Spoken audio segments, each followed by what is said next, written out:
네, 우리 군의 훈련이 공격적으로 진행되고 있는 가운데 북한이 오늘 아침에 자신들이 지난 주말에 쏜 미사일은 전술 핵 공격 미사일 발사 훈련이다라고 노골적으로 위협했습니다. 남쪽에 자신들의 핵무기를 실어서 미사일로 쏘아 보내는 그 미사일을 실제로 폭발시키는 훈련까지 했다라는 것입니다. EMP탄이라는 얘기도 나왔는데요. 이것도 오늘 조한범 통일연구원 선임연구위원에게 자세히 물어보겠습니다. 어서 오십시오. 예, 안녕하세요. 안녕하십니까? 예. 북한이 과거에는 자신들의 핵무기는 남쪽을 겨냥한 건 아니다. 겉으로는 이제 이렇게 얘기를 했었는데 이제는 노골적으로 남쪽에 대한 이 공격 발사 훈련이다라고 이제 얘기를 하는 거군요. 남쪽을 향한 게 그뿐만이 아니라요. 네. 오히려 남쪽 동포들의 평화를 지켜준다 이렇게 말했죠. 그리고 이제 핵 문제는 남북 간의 문제가 아니고 북미 간의 문제다 그랬는데 그랬었죠. 이게 변한 게 작년 9월입니다. 9월에 핵무력 법제화를 통해서 한국, 대한민국을 포함한 핵 선제 공격이 가능하다 이렇게 법제화를 했고요. 네. 그리고 이제 9월 25일부터 지난해 10월 9일까지 전술핵 운영부대 훈련을 김정은 위원장이 직접 지도를 했어요. 네, 네. 그때 한 훈련이 뭐냐면 모의 핵탄두를 탑재해서 남한의 비행장, 그다음에 항구, 주요 군사기지를 공격하는 훈련을 그때 했거든요. 네, 네. 근데 이번에는 거기서 확장을 해서 이제 종합적인 전술훈련 그리고 실제 모의 핵탄두, 물론 핵탄두는 안 들어 있습니다만은 네, 핵물질이 없는 상태에서 기폭 장치까지 동해 상공에서 폭발을 시켰다 그러기 때문에 사실은 매우 위협적인, 왜냐하면 저런 식의 언술과 저런 식의 행동으로 전술핵탄두를 공격한 사례가 없거든요. 거의 없거든요. 네. 그렇게 보면 지금 한미연합훈련에 대해서 북한이 9일부터 반발하거든요. 9일, 그다음에 12일, 14일, 16일, 그다음에 이제 19일까지 보면 신형 전술 유도무기 KN-23 두 차례, 그다음에 잠수함 발사 순항 미사일, 예, 예. 화성 17호 이게 모두 핵탄두 탑재가 가능한 거거든요. 네, 그러니까 네. 한미연합훈련에 대해서 핵 능력으로 지금 대응을 하고 있는 겁니다. 예. 그러면 이제 거기에 실제로 만약에 유사시가 어떤 경우가 되면은 거기에 핵무기만 실으면은 바로 이제 핵 공격이 가능한 것이 입증됐다고 볼 수 있는 겁니까? ICBM 화성 17형의 경우에는 아직도 순환 공항을 떠나지 못했고 네. 아직도 고각 발사 형태이기 때문에 미 본토 공격 능력은 미지수입니다. 미지수죠. 그러나 지금 적어도 단거리 사거리 1000km 이내 혹은 전략 순항 미사일까지는 한반도 타격 능력을 사실상 입증했다고 봐야 됩니다. 네. 그래서 이번에 쏜 미사일이 북한판 이스칸데르라고 불리는 KN-23이라고 하던데 이건 어떤 겁니까? KN-23의 원형이 이제 러시아 이스칸데르입니다. 네, 네. 이게 알렉산더라는 뜻이 있는 거고요. 아, 이게 원래 핵탄두 탑재형입니다. 예. 그러니까 전략무기 감축협정의 중거리 탄도미사일 협정을 지금 뭐 무력화됐습니다만 우회하기 위해서 러시아가 만든 거고요. 북한의 경우에는 한 800km까지 사거리는 입증이 됐고요. 네. 그러나 최대 1000km까지 원형이 가능한 것으로 보여지고 사거리가 네, 네. 그리고 핵탄두 탑재는 가능한 것 같고 네. 또 북한이 식별하는 핵탄두 탑재 표식으로 봐도 이 KN-23에는 핵탄두 탑재가 가능합니다. 아하. 그렇기 때문에 그리고 이미 여러 차례 쏴봤고 다양한 방식으로 쏴봤기 때문에 네. 이 KN-23의 경우에는 상당히 신뢰성이 높은 탄도미사일, 전술핵 탄도미사일로 보여집니다. 예. 그러면 사거리 800이면 이제 한반도는 당연히 전역이 사정권이고 그렇죠. 일본까지도 갈 수 있는 건가요? 일본까지도 뭐 일본 이 인접한 해안 쪽은 갈 수 있지만 네. 그러나 이제 여기에 더해서 북한이 전략 순항 미사일, 네. 잠수함에서도 쐈거든요. 오레간을 통해서. 예. 지난번에 쐈을 때는 3월 12일 날 쐈을 때는 사거리가 1,500km였지만 예. 이 전략 순항 미사일의 최대 사거리에는 북한이 2,000km까지 쏴본 적이 있어요. 네. 그러니까 오키나와까지 증원 한반도 분쟁 시에 예. 일본에 있는 주일 미군 증원 전력이 있는 기지까지 네. 모두 타격할 수 있는 능력을 보여줬다 이렇게 볼 수 있어요. 네. 자, 그러면 매우 이제 그 원론적이지만 매우 이제 근본적인 질문인데요. 북한이 미사일이 이제 확인됐고, 미사일 능력이 확인됐고, 핵탄두 소형 핵탄두는 이미 완성됐고, 그러면 이제 언제라도 우리를 향해서 만약에 쏜다면 우리는 그것을 타격할 수 있는, 뭐 요격할 수 있는 그런 능력은 있습니까? 능력은 상당히 높은 편입니다. 전 세계적으로 미사일 방어 능력이 상당히 조밀한 편이기 때문에 네. 능력의 문제가 아니고요. 근데 이제 미사일 방어망에 대한 이제 착시가 있는데요. 예. 모든 미국이라 하더라도 만일에 100발을 쏘면 100발을 다 못 막습니다. 그런 체계는 존재하지 않아요. 그렇군요. 그러니까 미사일 방어망의 본질은 뭐냐면 저기 미사일을 쏘면 그중에 상당 부분을 막습니다. 대부분을 막고 예. 일부는 맞아야 되죠. 그리고 잔존 능력으로 대규모 보복 공격을 한다 이 개념이거든요. 예. 그런데 우리는 첫째 핵이 없고 중심이 짧고 두 번째는 이 전장 공간이 매우 작기 때문에 핵탄두를 선제적으로 맞으면 예. 이 보복할 수 있는 수단에 제약이 있는 거죠. 그렇군요. 그러니까 선제 타격을 하든지. 근데 선제 타격은 비핵 국가가 핵 국가를 선제 타격하는 건 어렵고요. 결과적으로는 미국의 강력한 확장 억제 때문에 이 공포의 균형으로 막는 것 외에는 현실적으로는 사실 미사일 방어망은 이게 완벽한 수단은 아닙니다. 네. 우리의 그 킬체인이라는 게 삼축 체계 중에 킬체인이라는 게 저게 핵 공격 징후가 있으면 선제 타격하는 개념 아닙니까? 그렇죠. 이제 우리 삼축 체계라는 게 대형 체계인데요. 네. 하나는 킬체인, 미리 감지하고 때리는 것. 네, 네. 두 번째는 미사일 방어망. 예. 그다음에 맞은 다음에 여기 미사일망은 KMD라고 그러고요. 예. 그다음에 맞은 다음에 대량 응징 보복 능력. 예를 들면 잠수함이나 아니면 남아 있는 전력으로 가공을 보복을 한다 그러는데 이제 KMPR이거든요. 네.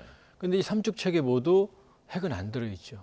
그러니까 핵 국가가 비핵 국가를 대응하는 데는 한계가 있고 그 공간을 그 빈틈을 메워주는 게 예. 미국의 확장 억제인 거고. 그러니까 이제 수시로 미국의 전략 무기들이 전진 배치되는 겁니다. 네.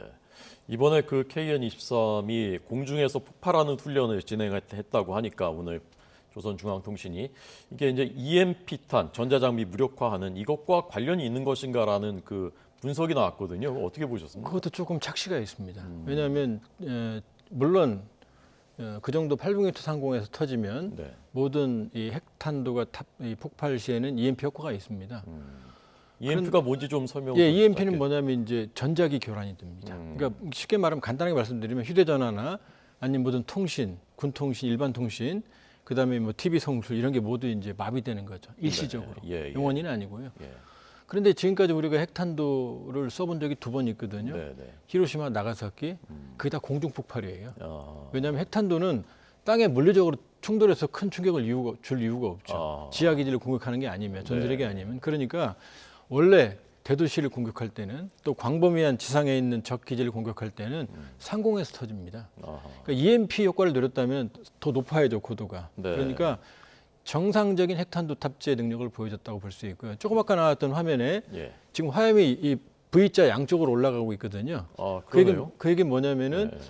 최초로 이번에 K23이 지하 사일로에서 지금까지 모든 이동식 발사에 대해서 쐈는데 네, 네. 이번의 경우에는 지하 사일로에서 쐈어요. 아, 그럴 때 V자로 나오니까. 예, 왜냐하면은 화염을 일반적으로 쏘면 이렇게 밑으로 내려가는데 그렇죠. 화염이 V자로 먼저 나오거든요. 아하. 이건 지하에 있는 화염을 양쪽으로 처리하고 아. 고압력으로 올라오는 거거든요. 네, 그러니까 이번의 경우는 북한 탄도미사일 중에 SLC, 그러니까는 순항미사일은 캐니스터에 쏜 적이 많아요. 발사관에서. 원래 거기 쏴야 되고. 네, 네. 그러나 이번에 KN-23은 최초로, 예, 저 장면이죠.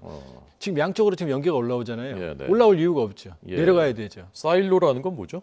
그러니까 쉽게 말하면 동그란 파이프, 통을 캐니스터를 땅속에 땅속에 박아놓고 묻은 아니면은 지상에서 쏘는데 저거는 지하 사일로에서 지금 양쪽으로 화염 처리가 되고 그러고 올라온 겁니다. 그럼 탐지가 더 어렵습니까, 저게?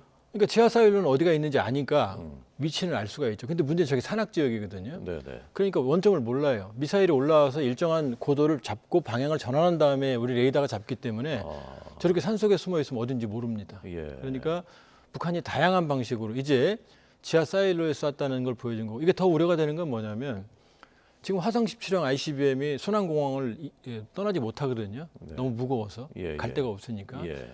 근데 저 지하 사일로에 쐈다는 얘기는 저 크기만 키우면 화성 17형도 쏠 수 있거든요. 미국은 모든 ICBM을 지하 사일로에 쏩니다. 아, 그렇군요. 그러니까 저 얘기는 북한은 2017년에 김정은 위원장이 이미 지하 발사장 건설을 지시했다는 게 네. 지난해 11월 27일 노동신문에 나오거든요. 네, 네. 그러니까 저렇게 작은 탄도미사일을 하더라도 지하 사일로에 쐈다는 얘기는 기술을 가지고 있다는 얘기고 지금 아마 화성 17형 지하 기지를 건설하고 있거나 네. 아니면 건설했을 가능성이 있어요. 그러면 은닉돼 있기 때문에 바로 쏠 수 있죠. 끌고 나와서 어렵게 우리 군이나 한미의 정찰 자산에 노출이 안 되는 상황에 쏠 수 있기 때문에 이번은 상당히 위협적인 능력을 보여준 거라고 판단해야 돼요. 네. 그러니까 이제 박사님 말씀을 듣고 보니까 이게 확장 억제라는 게 왜 중요한지, 미리 못 쏘게 하는 게 얼마나 중요한지 다시 한번 이제 인식을 하게 되고, 그런 의미에서 지금 실시되고 있는 한미 연합 상륙 훈련, 이것이 이제 북한 입장에서도 굉장한 위협이고, 그리고 아까 이제 KCTC 훈련도 진행되고 있다고 하고, 참수 작전도 이번에 그 실제 훈련이 실행되고 있다고 하는데, 이게 이제 어떤 의미가 있는 것인지, 어떤 것인지 그 좀 설명해 주시면 좋을 것 같습니다. 일단 이제 우리 군이 그동안 하는 훈련은 일단은 북한의 위협에 대응하는 겁니다. 네. 그러니까 1, 2부 방어, 첫 번째 방어, 그다음에 전시 증원, ROSI라고 해서 전시 증원부터 시작해서 전장 상황까지 이동하는 훈련 이건데요. 네. 그런데 이미 북한이 이제 한국을 핵 공격하는 훈련까지 하고 있으니까 이제 방어는 별로 의미가 없죠. 이제 어차피 한반도 전장에서는 넘어가서 점령하는 게 목표니까 이번에는 사실은 방어, 반격 관계없이 통합해서 훈련을 하고 오히려 반격의 방점이 있습니다. 아하. 그리고 이제 특히 중점이 되는 게 참수작전하고 쌍용 훈련인데요. 네, 네. 참수작전은 적 지휘부를 제거하는 훈련이죠. 네, 네. 그러니까 여기에 대해 이제 특수작전 뭐 여러 가지 이제 티크 나이프, 티크 플래시 공중에서 혹은 해상에서 특수부대가 들어가서 적 주요 시설 WMD나 적 최고 지휘부를 제거하는 훈련을 하고 있고요. 그게 이제 플래시 나이프라는 겁니까? 예, 플래시 나이프, 티크 나이프. 티크 나이프는 이제 공중을 중심으로 하는 공중 강화. 예. 그다음 플래시 나이프는 해상 예. 침투하는 거고 그 차이만 있지 둘 다 특수훈련이고요. 그러니까 저 상륙 훈련이라는 것이 북한 지역에 상륙하는 것을 이제 상정해서 하는 거군요. 그러니까 상륙 훈련이 왜 북한이 두려워하냐면요. 예. 북한이 내려오면 북한은 상륙 전력이 없습니다. 근데 우리는 상륙 전력이 있으니까 어디로 갈지 모르거든요. 예.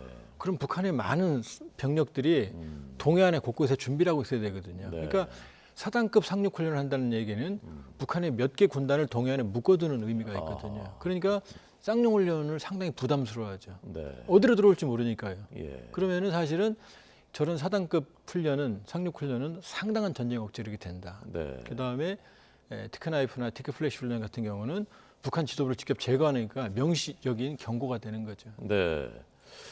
지금 보여드리고 있습니다. 쌍용 훈련 2012년부터 상반기마다 실시했지만 2018년 중단됐다가 이번에 4단급 규모로 영국 해병대가 처음으로 이제 참여를 하고 함정, 항공기, 장갑차 50여 대 투입.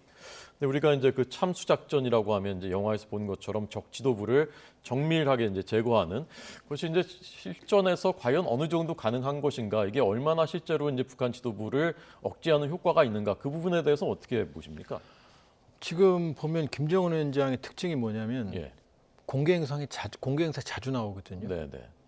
열병식이라든지 그다음에 화성 17형 발사 이런 것 때도 그때 미군 정찰 자산이 미리 와 있었어요. 그 뭐냐면 미리 알고 있다는 얘기죠. 그러니까 동선을 알고 있습니다. 예.